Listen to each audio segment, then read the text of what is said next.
Respect is like oxygen. You don't notice it, that it's there, until it's gone. And when it's gone, it's blatantly obvious that it's missing. It'll suck the life right out of a room. Last week, we talked about conflict, the relationship of peer-to-peer conflict in a workplace scenario. There's so much there to unpack, but a couple of the main points that we discussed was that safety is big. If someone does not feel safe in the conversation, then it will kick in their fight or flight instinct. Secondary to that, we learned that a lot of times it's not the content that people get defensive about, that you and I get defensive about. It's the intent behind the content being delivered. So it's the assumed intent. That's what will trigger defense.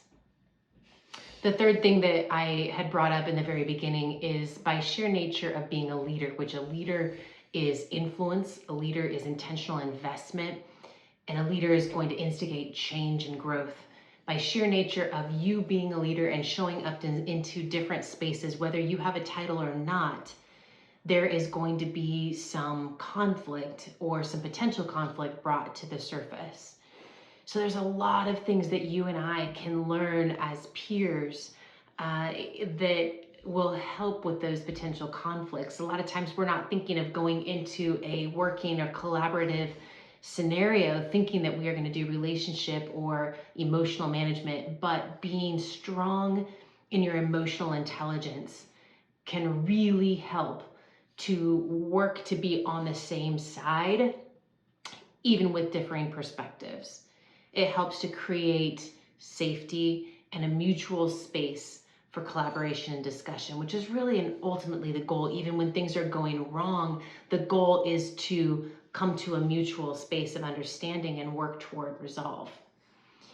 Today, I want to talk about when you are a middle management leader. You have a leader above you, and then you've got people below you. And what happens in the conflict between you and your leader when you're in the middle representing a group of people? The specific scenario I want to talk about, which seems to happen often, is when there's a difference of vision of the leader that's above you and yourself. Maybe it started out as being the same vision, or what was communicated, there was at least an understanding at that time that you were on the same page for that vision, but somewhere along the line, potentially their growth in the vision has shifted or taken a turn, and perhaps yours has taken a turn. So that vision includes mission and culture and core values. And so it can create this gap, this incongruency that we will feel when we are representing someone else's vision and carrying someone else's vision, but it doesn't align with ours. Now conflict can show up in a lot of different ways. It can show up in decisions, in new policies, in hiring, in disciplinary action. It can show up in a lot of different ways where you notice that incongruency. So today I want to share a little story with you about a scenario that I found myself in years ago, and several things that I did wrong and that I've learned to alter, and then several things that I've picked up from that scenario, as well as many others that help me to go into these types of scenarios differently. So I was a middle manager. The owner was the level above me. When I was brought on, I was brought in to carry a vision for the entire team. I was brought in to create a vision. They ultimately had a business goal of growth and expansion, but they wanted to bring me in to create a vision of how this could happen. When I shared my vision and gave the proposed ideas, ownership was on board. They were excited, and we grew some things together. We put in place lots of different things and moved forward in those spaces. It was about a year or two later that the owner wanted to implement a fairly massive change. And this change, from my perspective, was not in line with the original vision. when I came in, not only was it my responsibility to come up with the vision, but it was to carry the vision and cultivate the vision and support the vision. So to have a big decision made outside of my hands did a lot for me as it pertains to core values, which I'll hit on in just a minute. But it was also difficult for me to represent that new direction to the people below me because I brought them in and aligned them with that vision. So there was incongruence with where he wanted to go and where we were going, and he was making that change without collaboration and without the mode of operation that we had been functioning under prior to. So that particular conflict, of course, had high stakes. There was a lot at stake here. I knew that by instigating and implementing this new direction was really changing everything for the culture and direction of the entire team. I knew that it would be very confusing in terms of the message I was bringing across, that I would be representing something I don't believe in and representing something that was completely opposite of what we were growing together. So not only was it causing a conflict for me personally as it pertained to my values and the vision we were growing, but also it was a conflict for me as I knew that it would be an issue for my team and where we were going in the future. It was going to be not just a tweak, it was going to completely change and flip upside down the culture. That being said, I had a choice. I could have said, no, I'm not going to carry this vision. I could have said, okay, I'm going to do it and just let the chips fall where they were going to land. Or I could potentially try to instigate some collaborative type discussions where we would talk about where this is headed and why there's a big shift in the vision, and work together toward a mutual purpose. However, because the stakes were high, emotions were high, I was not being set up for success in my head, so I was mad.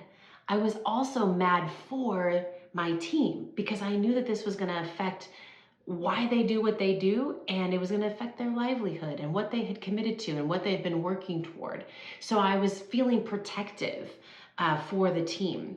So because the stakes were high and because my emotions were high, I knew right then that I should not, or what I learned, I guess, is when the stakes are high and the emotions are high and the opinions are different, this is going to be a conflict and a crucial conversation in which many principles need to be applied and prepared before just stepping in. Mistake number one for me is I engaged in conversation in text. I made a rule from that point forward that I will not have these types of conversations in text or in email. Now, the reason why I would do it and sometimes not think through it is because of efficiency. I love to get things done, get things settled, moving on if we can't meet, or I've got the kids, or whatever. I just want to handle it now. It's my impatience that I want to zoom past the process and just come to a resolve. That's bit me in the butt a number of times. I've only one time broke that rule since then and regretted it. I regretted it. I actually had to apologize to the person that I was in a conversation with, saying, hey, I broke my own rule. I shouldn't have put things in text because it's just too easy to read into. It's very difficult to hear your intention. And if we refer back to what we talked about last time, is that defensiveness rises up when there's an assumed intention or an assumed motive that is against them. So text messaging is way too easy to have an assumption of the wrong intention. You can read between the lines and fill in the gaps way too easily, and we short circuit our communication rather than taking the time to think about how it's landing. We just say direct without considering the way that they are receiving it. So that was number one. I carried on a conversation and it got hot and it got heated and words were exchanged. And I always tell my kids, once you say those words, it's like toothpaste. You squeeze them out, there's no going back in. So that creates an atmosphere, right, of fighting. And what I realized is that two things when you're in this position. When you are disagreeing and providing feedback or pushback, and you are doing that for the people that are above you, in this case, the owner, it will often be seen as being insubordinate. You almost have to create a scenario where you are making sure that you know you are fighting for them and for the vision and for the team. So it feels like you are on their side and you are going to collaborate to help them deliver this in a way to make them successful. So it's not about I'm right, you're wrong. I'm going to try and convince you to see it my way, as much as I'm going to go in and try to understand more than being understood, and then help them deliver this new thought or effort or come up with a way that would help them meet their goal as well as the goal of the team as best as we can. So when we're in, I think that's important in any type of conflict, but especially when middle management to a leader above you. Otherwise, it will immediately be seen as insubordinate. You're fighting against me as your leader, and it will be seen as disrespect. Like I mentioned in the first statement, is respect isn't necessarily noticed when it's there, but when it's gone, it will suck the life out of a room. And so if the pushback or feedback is read as disrespect, fight's on. Fight is on. So, like I said, number one, considering the channels of communication is extremely important. And when the stakes are high, emotions are high, and opinions are different, texting and writing is not good unless it is after a conversation and you're following up with, here's the summary of what I heard. Are you in agreement, right? So it's putting it in writing what was discussed so that you can create a mutual space of agreement. That's when it's helpful, but not to have the conversation itself. So that would be number one. The other thing though is that the heart posture is it can't be, I'm defensive for my team. I think you're wrong. You're changing the whole vision. You're not respecting us, right? You're changing the mode of operation. Yes, you can feel all those things, but whenever I have spoken out of that heart posture, it's automatically me against you, right? And so if we can change the heart and prepare the heart before going into the conversation so that they, one, feel the respect is still present. There is a safety there because it is not me against you. I'm not threatening you, right? My intention is clear. I've stated the fact, hey, I'm on your side. I'm excited to continue to help this grow. I want to see if we can come up with a way to deliver this in such a way that is helpful for the team. I want to talk about your goals overall and help me get clarity on what you're wanting to grow to, right? Because then you're on their side. So you have stated the intention. They don't have to assume you're against them, right? So it's safe.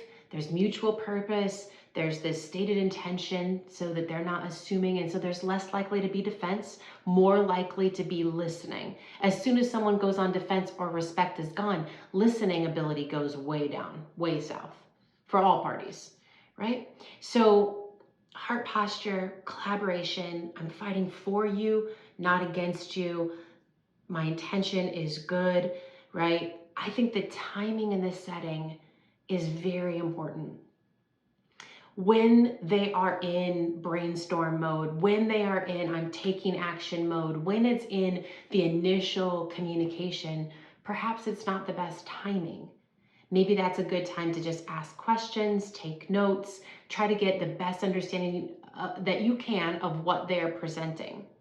Okay, depending on the leader, sometimes they are speaking things out that are still raw and still unrefined. And so sometimes they need a little bit more time before this process is put into place. So timing in this setting, who's around, where are they at? Do they have a meeting next? Have they been in, these types of conversations all day so their emotional intelligence is worn down? Are they self-aware? All these things are considerations for how you bring the conversation up when there is a differing of opinion and all these stakes are high. And the last thing I want to bring to attention, like I said, each one of these things we could really unpack and dive into on the practicals and the how-tos.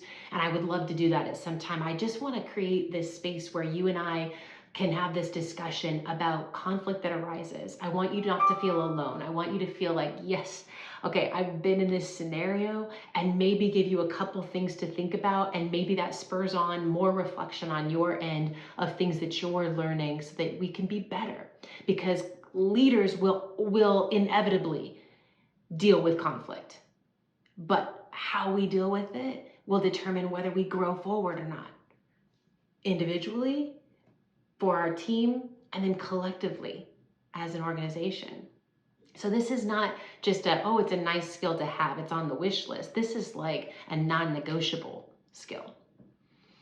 Okay, so the last thing that I want to bring up, and I'm just going to touch on it and then refer to another video for you, is when there is a change of direction, like I mentioned in this particular scenario, and it's a change of vision. A vision is a compilation of mission, like why we do what we do and what we're going to do to bring this vision to pass.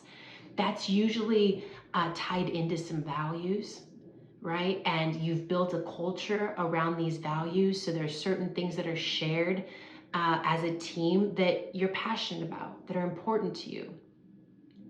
So when something takes a big turn like this and you feel the incongruence, then there's the question of, am I the right leader to carry this forward still? If the vision changes, that can be the question. And that can be a scary question to face of, is my time up here? Is the chapter closing here? Am I the best leader for this? In this scenario, it didn't take long. I want to say, well, I guess it was about 9-10 months because I fought it. I wanted to be able to make this work, but I wasn't reading the writing on the wall, or I read it and I wanted to erase it. And so I fought it. I fought the direction change really hard. And had I not just read the writing on the wall and gotten honest with myself, am I the right leader for this? I think that it could have shifted a lot of things that happened after. But the way that I would determine whether I am the right leader for this, because there's a conflict of core values, would be to identify what were the core values we were operating from and which of those are non-negotiables for me. So for me as a leader, when I am carrying someone else's vision, a high core value is a high level of respect and trust.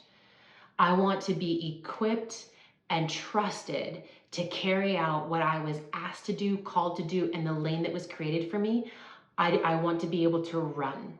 Doesn't mean that I don't want accountability and feedback, but what I don't want is this stop, rewind, redo. I want my hand in it all the time, right? And so if a vision is going to change, I would prefer collaboration because I was entrusted with this baby, right? It's like somebody taking a baby in and out of your hands all the time. And I mean, it's a hard analogy, but it's like foster care, right? Is that you're fostering this vision, but it's never truly yours and it can be ripped out of your hands multiple times. That's the scenario you're put in. And so when you're put in that scenario as carrying someone's vision, for me, it's a high core value that there is a high level of respect and trust. So as soon as I feel like those are gone because I was bypassed, I wasn't considered, I wasn't asked for my thoughts, I wasn't invited to the table of discussion, that's when I feel maybe stepped on, and I feel like there's a breach in the relationship and the trust according to how I was brought in, right? There was something that changed. So when you look at your personal values and how you operate as a leader and the culture that you're building around those core values, there's going to be some values that are important, but they're negotiable. They don't have to be exact because there's nothing in this world that's going to be exact, right? I mean, some of the things that we really like to have are really preferences, but then there's some things that are really closely tied to who we are, and to not only that, but maybe even to our convictions. And so for me in this scenario, it was a shift of leadership strategy. It was a shift of leadership perspective and even approach that was taking it out of the hands of the team and taking it out of the personalized touch, the high level of service and relational connection, the decision was removing people from the process. And being people driven was a high value for me and the team and the culture we were building. So when core values are incongruent and you're seeing that and noticing that, you have to go, is this a non-negotiable difference? So much so that if we cannot align those, that I'm probably going to be a pain in the butt for them. I'm not going to be able to carry this vision because I'm not aligned to what they're wanting, right? And in the same token, if they're asking me to carry the vision and it's compromising the things that are most important to me, I will constantly be frustrated. I will constantly feel compromised and threatened, unsafe, frustrated. The satisfaction and joy will be robbed. It's at that point that you go, I'm not the leader for this position. And I've had to do that a couple of times. In this one, I fought it. Down the road, I realized it. And that's something that some conflicts will lead to, more the bigger ones, right? Not all conflicts are like that, but that just happens to be the example that I shared today, in that this big shift was a vision change, and it was going to change the culture that we had been building. So, recap. Heart posture. There has to be a safe space where your shared intent is for them. You're going to fight for them. It's collaborative. You're going to get on their side, gain as much understanding as you can so that you can help them move things forward toward their goals and grow things in the direction that they want to. Maybe also helping them see how it affects the rest of the team, right? So you can advocate for them as well. So the heart posture, even though you're feeling threatened, right, to be able to set that aside and go, okay, I'm going to first seek to understand and get on their side and share that intention so that there is a safety and a mutual respect that's present, and they feel like you're fighting for them, not against them in subordination. Second with that would be choosing the communication channels, the how and the where. Texting and email, no, except for to follow up in an email saying, hey, here's what I heard, anything to add to it. This is where we can kind of work from. You might have to have conversations in multiple times, right? So it's nice to have this is what we came to the conclusion of last time. Let's work from this for the next one. And so building that space and those channels is important. Are we going to do this face to face? I'd highly recommend it. Where will this happen and how will this happen? Who's going to be there? Who shouldn't be there? And the timing of day and all those things that as you come into it, you want to be most prepared, and also give them an opportunity to feel their best, right? Set them up for success.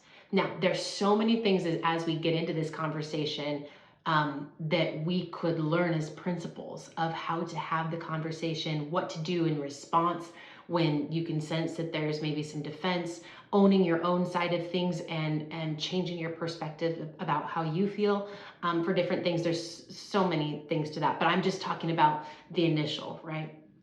Okay, so once the timing, the setting, the communication channels are set, then that last thing is, if it comes down to post-conversation, that you realize that the vision is going in different directions, using your non-negotiable core values, looking at yours, looking at your current culture, looking at where they want to take it. If the non-negotiables are going to be compromised at all times, perhaps you aren't the best leader for the new vision. Okay, I'm sure you've had multiple examples and scenarios of conflict where you were a leader under a leader. Maybe you've had examples where it was perceived as insubordination because you brought feedback and perhaps you didn't deliver it the best way, but perhaps that leader has some insecurities, and what do we do about that? Right? And is it our job? I used to think it's not my job to handle your insecurities. However, the work we do and the heart behind the work that we do is people at the end of the day. And so no matter what you do as a leader or what the business is, and I speak mostly to service-based leaders, both in the for-profit and nonprofit world. So people is at the center of what we do, right? Relationships are at the center of what we do. So watch the video of relationships are a risk. Watch the video about identifying core values, because these things are important as we find ourselves carrying someone else's vision and we face these types of conflict conversations. So let's continue with this conversation as we move forward. If you are not on my email list, I'd love to have you there. We take these conversations and go a little bit deeper once a week. It's usually at least 3 times a month that I send those out so that we can continue to learn from each other. I send more resources and just help each other grow as leaders, as business owners, and as people. Thanks for your time.